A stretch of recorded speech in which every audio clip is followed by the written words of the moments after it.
নতুন সরকারের পক্ষ থেকে নিজস্ব কমিশন গঠন করে নতুন পে স্কেলের বিষয়টি পুনর্বিবেচনা করে কার্যকর করা প্রয়োজন বলে মনে করেন অর্থনীতিবিদ ডক্টর দেবপ্রিয় ভট্টাচার্য।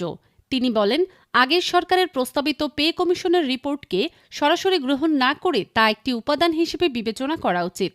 মঙ্গলবার ৩১ মার্চ সকালে রাজধানীর ধানমন্ডিতে centre for policy dialogue CPD কার্যালয়ে বাজেট ঘিরে নাগরিক ভাবনা ও প্রত্যাশা শীর্ষক প্রাক বাজেট মিডিয়া ব্রিফিংয়ে এসব কথা বলেন তিনি।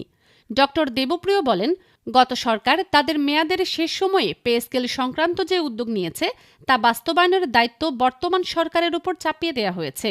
এতে এক ধরনের প্রলম্বিত দায় তৈরি হয়েছে, যা অনেক ক্ষেত্রে অন্যায্য বলেও মন্তব্য করেন তিনি।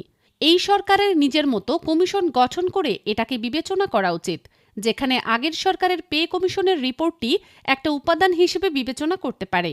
প্রশ্নহীনভাবে এটাকে বিবেচনা করার সুযোগ ওনাদের নেই, যোগ করেন তিনি।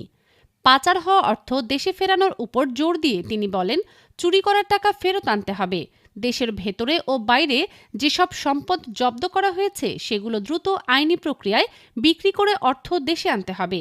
সম্প্রতি বিদেশ থেকে ৪৪ কোটি টাকা ফেরত আনার প্রসঙ্গ তুলে তিনি প্রশ্ন রাখেন, ছোট অঙ্কের টাকা ফিরছে, কিন্তু বড় অঙ্কের টাকা কেন আসছে না?